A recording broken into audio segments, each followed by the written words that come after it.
And we're live.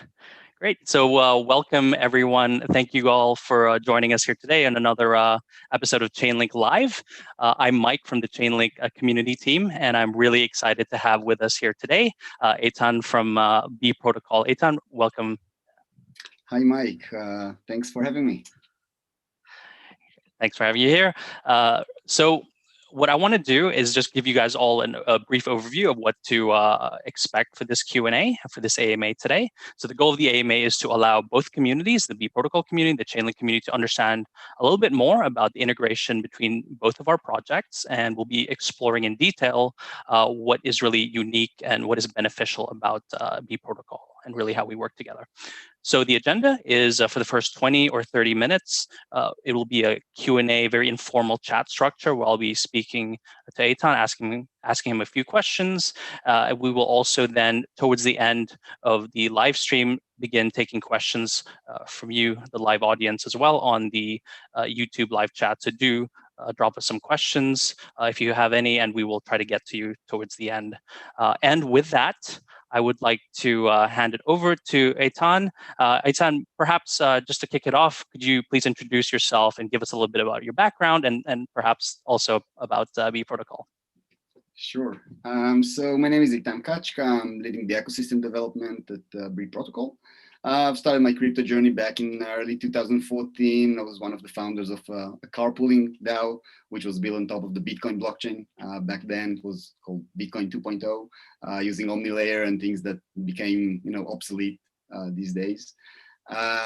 Since then, I was leading another project, doing a POC with Toyota on mobility services using Ethereum. There was a time they were trying to check how mobility services can leverage on blockchain. And then that was the first time I met Yaron Wellner, who's the founder and CEO of B.Protocol.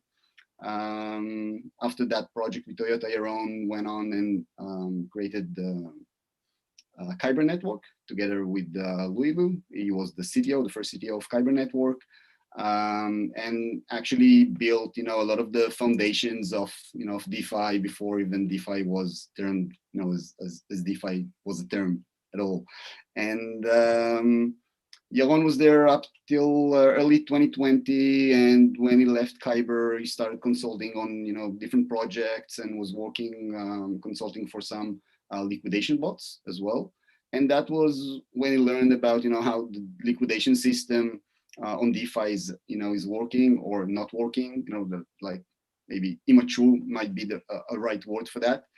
And just a little bit after that, a year ago, a bit more, Black Thursday came in and kind of demonstrated that his assumptions were true in many ways, and a lot of people lost a lot of money.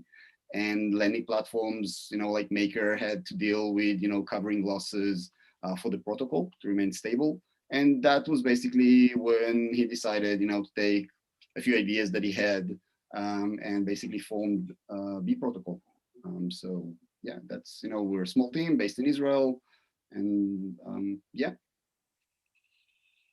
Cool. Thanks so much for that overview. Could you also then maybe take this opportunity to do a bit of a deep dive, or perhaps talk in a high level about what B.Protocol is all about, and really what is the problem that you guys are trying to solve? Sure. So, in general, B.Protocol, B stands for Backstop. It's a backstop liquidity protocol for DeFi lending platforms. We basically offer a solution to handle liquidations, which is kind of a common practice in traditional finance and also in centralized systems, CeFi, in crypto systems like BitMEX, Bybit, FTX. All of them have some kind of a backstop program where liquidators, are getting some kind of priority or being committed both ways, to the platform to handle liquidations when needed. But in DeFi, it's still an unknown and definitely not used solution.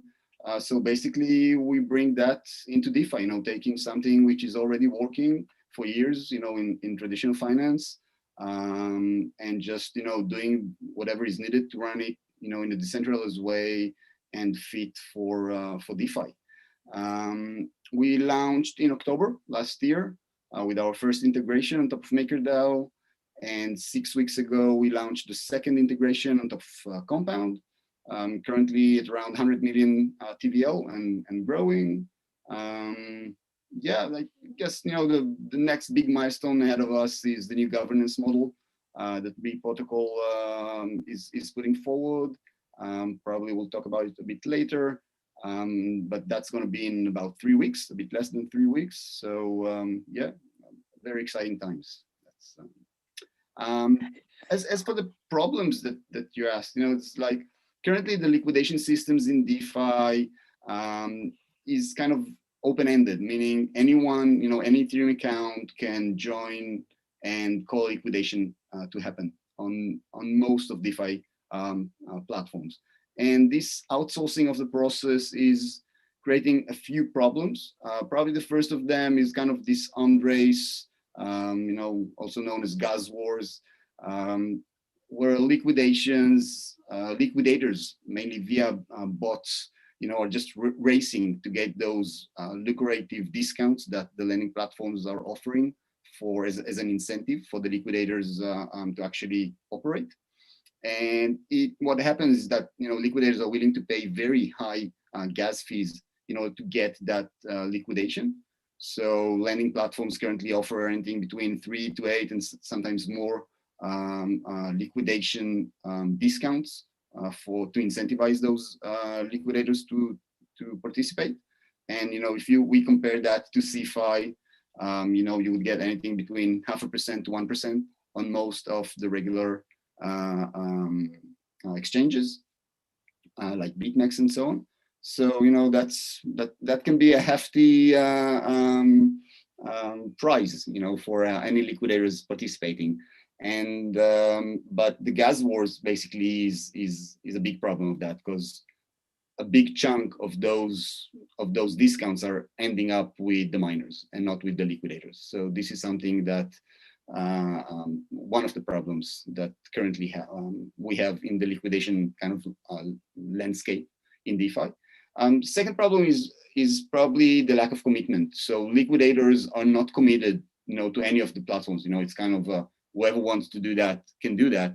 And what happened is in case market is not optimal or just too risky, just like happened, on Black Thursday, or what will happen probably on the next Black Swan event, which probably will come, eventually someday.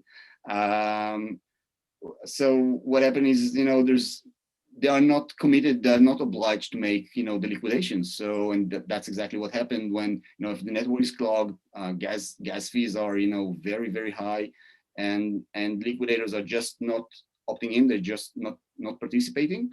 And that can basically, DeFi lending platforms currently are one of the biggest growing engines of the whole DeFi ecosystem. And if they fail, the whole ecosystem can fail, and if liquidations don't kick in when they're needed, DAI can lose its bag, Compound, Aave, all the rest, can become insolvent, having too much of a debt without, enough collateral to cover for that. Users won't be able, to withdraw the deposits and so on. So that's a real issue causing from these non-commitment from the liquidators.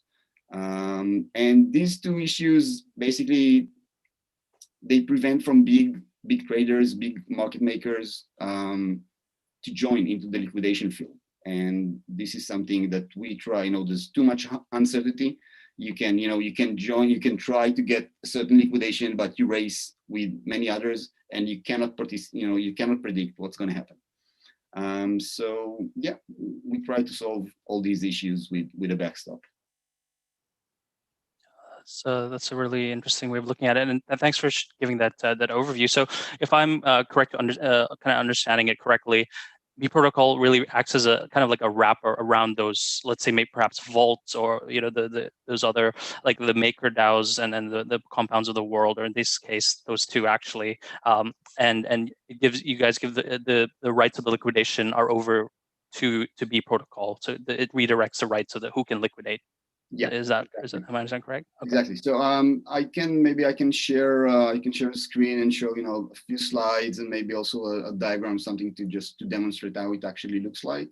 If that's okay. Absolutely. Please do.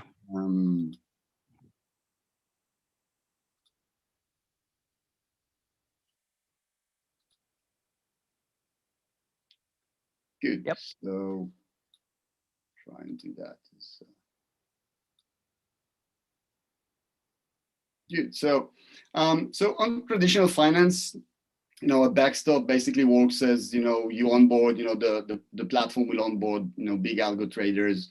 Traders will commit on, liquidating amounts, it comes with the kind of a tier, and the platform commit on liquidation discount from each side, so the liquidators will know how much they can, predict on making.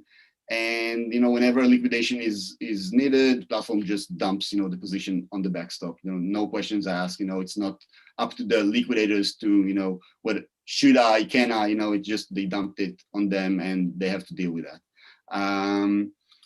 And what happens with DeFi, as I mentioned, is like everyone can participate. It's open, and there's no commitment from the liquidators, and the discount is, even it's known, is shared with the miners and is not stable. It can be up to 8%, but because it can come up to 50%, even more, that will be paid for the miners, to be included first and to get the liquidation. So it's very hard to predict.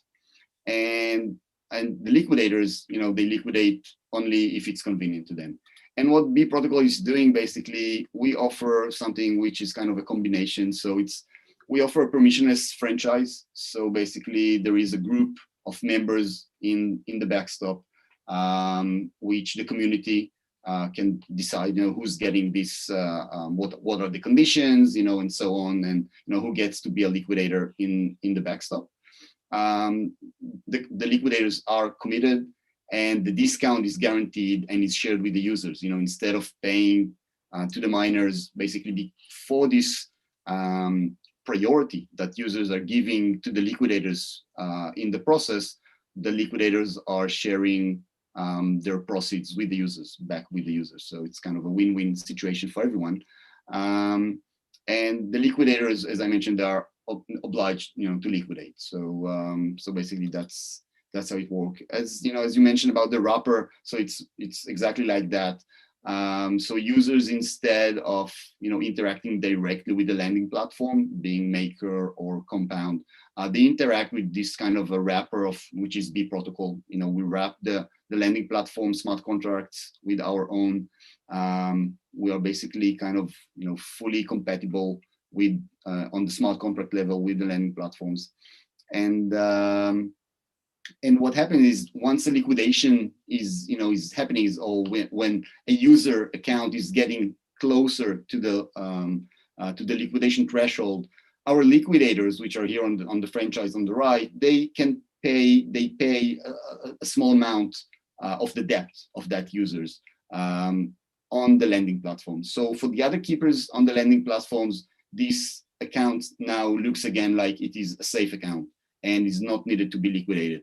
But compared to the real world, where the user, everything is still working as it was supposed to be, basically, if prices keep going down of his collateral, then, and it gets to the liquidation threshold, the liquidators get this priority in the liquidation process, so they don't have to run to compete with other keepers on the network. And once this liquidation call is happening, this is where also we'll talk about it a bit later, maybe, where we use Chainlink to make sure, liquidations are actually happening under the right conditions. And, part of those proceeds that the liquidators are making, they go into a jar. The jar is being distributed among the users according to how much user has been using B.Protocol. And that, that jar is being distributed back to users. And basic users can make, a little bit more of what they're actually getting anyway from being Maker or Compound or whatever. Yeah, that's basically how it works. That's great. Thank you, Eitan, for kind of really diving deep and showing us and kind of the diagrams how it all works. I think that's a very elegant way of approaching it.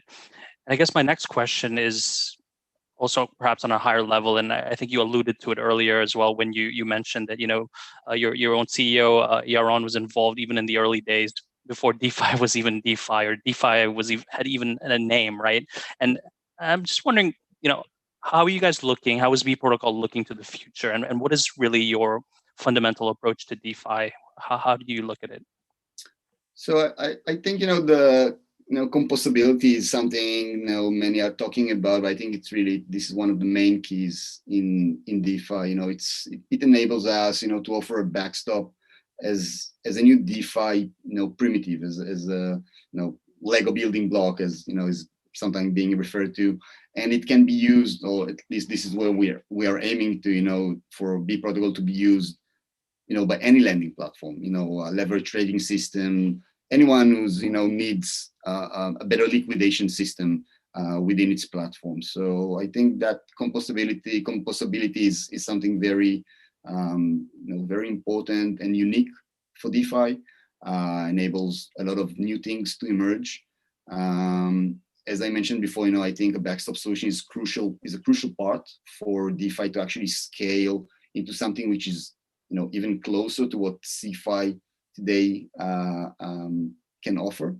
And in order to scale DeFi in a secure and safe way, a backstop solution, some kind of a backstop solution, will be needed. And I believe B.Protocol is kind of positioning itself as being kind of the go-to project to do that. I think besides of that, currently what we offer is kind of an opt-in system where users have to pick B.Protocol, to use. They need to import or to manage their accounts on Compound or Maker via B.Protocol. And what we are actually working on is more also native integrations, and these native integrations are built within the lending platform. So it can actually operate much more like in the traditional systems, and not like we are actually doing it right now as a wrapper around. So this is something I think is also will enable us to actually be a better part of the DeFi ecosystem. And yeah, I think and that will enable a lot of other things that currently we cannot offer. Once a backstop is implemented as a native integration, it will enable a much better capital efficiency for users. Because currently, if you look at lending, for example, Compound, you get up to X3, X5, depends on the tokens that you use. As a leverage, you can get a certain amount of collateral factor, which determines how much you can actually borrow against your deposits. And if you compare that, to the CeFi systems where you get X100 leverage, for users, which gives much higher capital efficiency. Today, DeFi can't offer that, just because the risk is too high. And a main part of that is because of liquidations. They need this safety belt, this collateral ratio, low collateral factor, just in case market will suddenly crash, and they need to have this system, until it kicks in and liquidations are happening. When you have a backstop with funds, locked within the platform itself, liquidations can, and having all the trading systems at the background and the hedging systems, to make sure you can actually handle big positions like that, then lending platforms will be able to offer much higher leverage and much, I think, better user experience for DeFi, which is still early. It's it's been out for 3-4 years, the oldest, and it's still early, and we are getting there, but it just takes time. Yeah, absolutely, we are indeed. And I want to shift gears here and talk a little bit about kind of governance. And then again, you alluded to it in your presentation earlier. Could you talk us through really what B.Protocol looks at in terms of your governance? How do you involve your community, and yeah, your overall approach? So yeah, as I mentioned, it's very, it's super relevant currently. As I mentioned, it's less than 3 weeks away from what we termed as the Genesis vote. It's the first time the users of B.Protocol will be able to vote on the next steps of the protocol. I think what we are doing basically is kind of innovative in many ways. It's funny to say innovative in DeFi. Everyone is inventing everything, and we are basically just bringing something which is kind of a known solution into DeFi.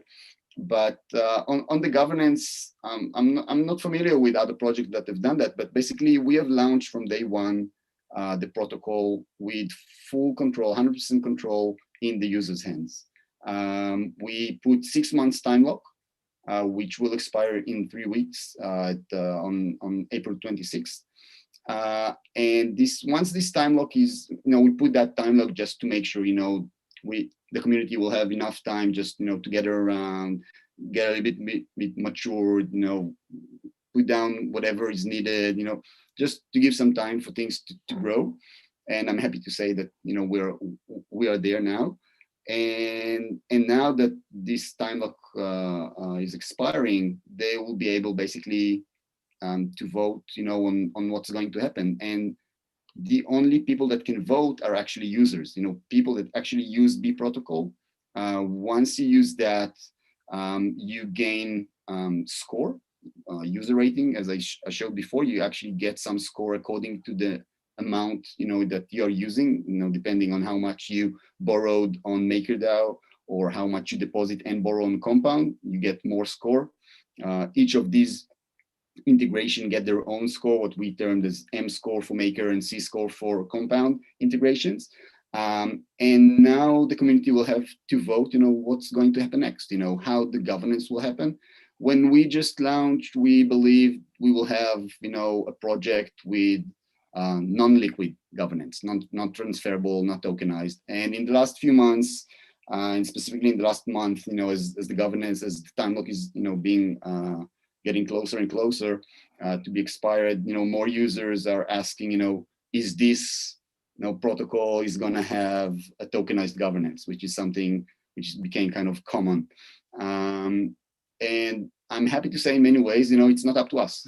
The team doesn't have any control. We do not hold any voting power, which I think is this is kind of the new thing. I'm not aware of any protocols that, just handed over everything and said, we can't control anything. We didn't mine any score to ourselves before and so on. So it's completely up to the community to vote on that and decide, what's going to happen next, both on the governance and of course after that, on other conditions that the protocol holds.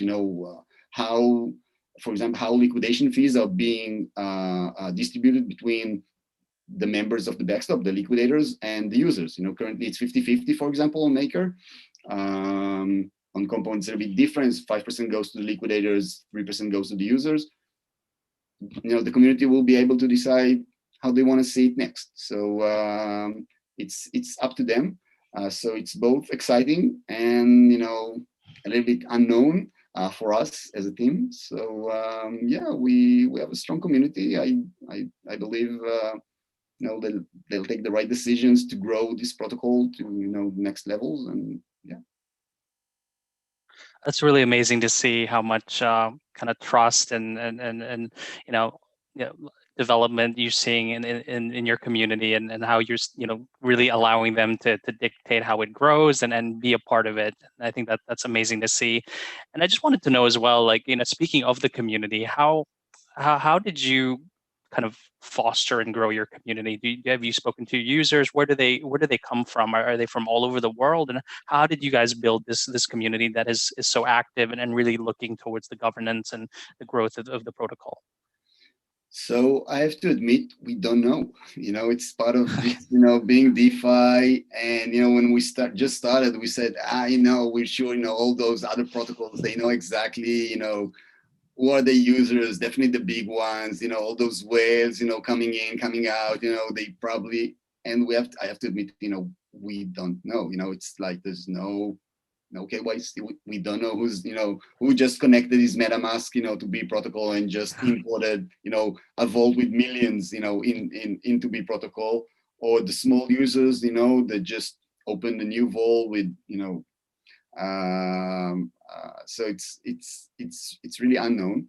We do have, kind of a vibrant discussions on Discord, and it's getting, as it's from time to time, and now going, towards the Genesis vote, more things are starting, to happen. We just launched a new forum where users can actually, have a full discussion in a more of a kind of, orderly manner, to get, whatever proposals they want, to propose on the future of both of the governance and, other parameters of the protocol.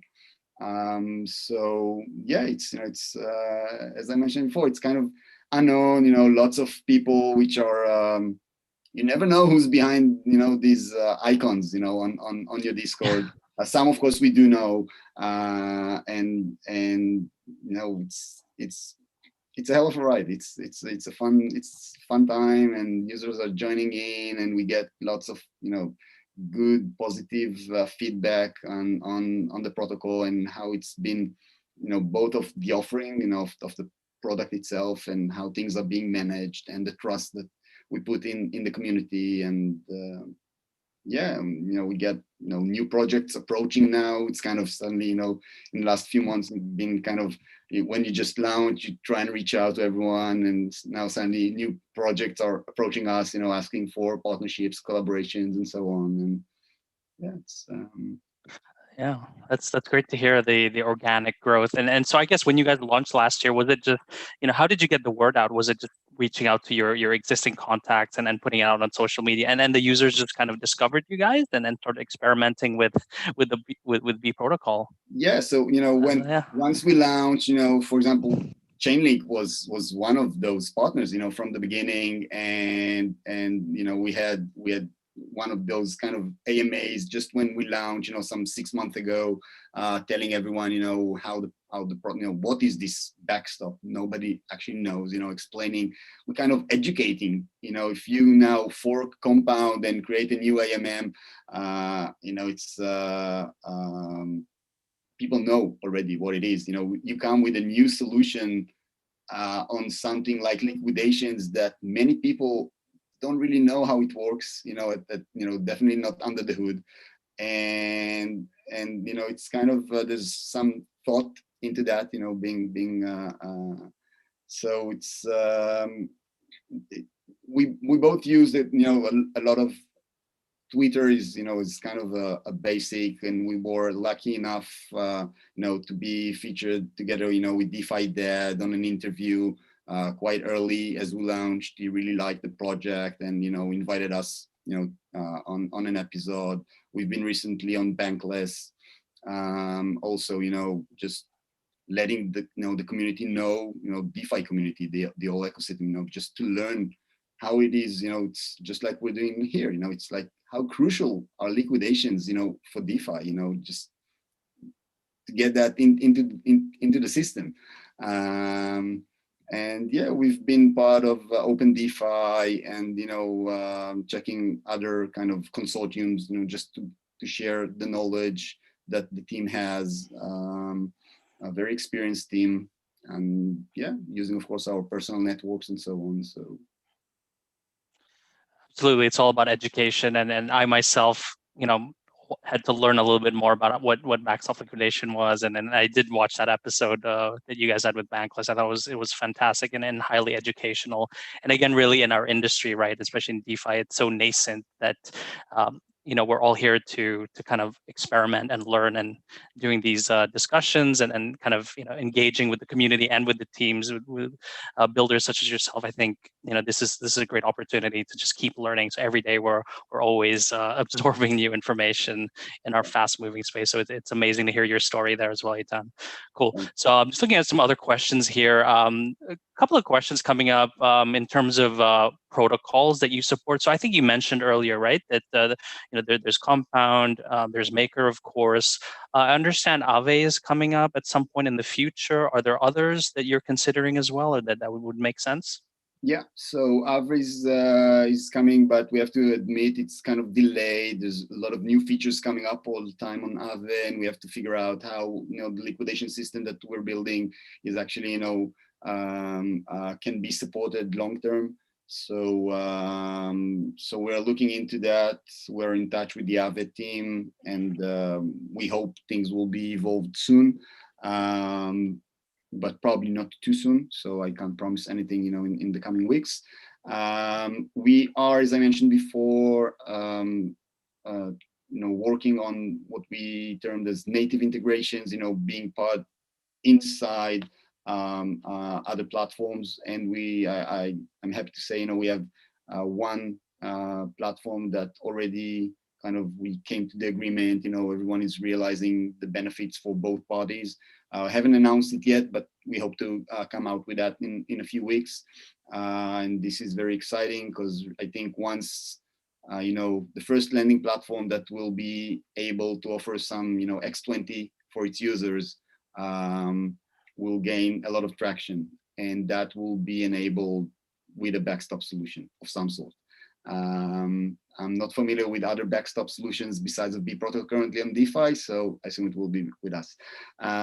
So yeah, so I think that's the main protocols that platforms that we are engaged currently.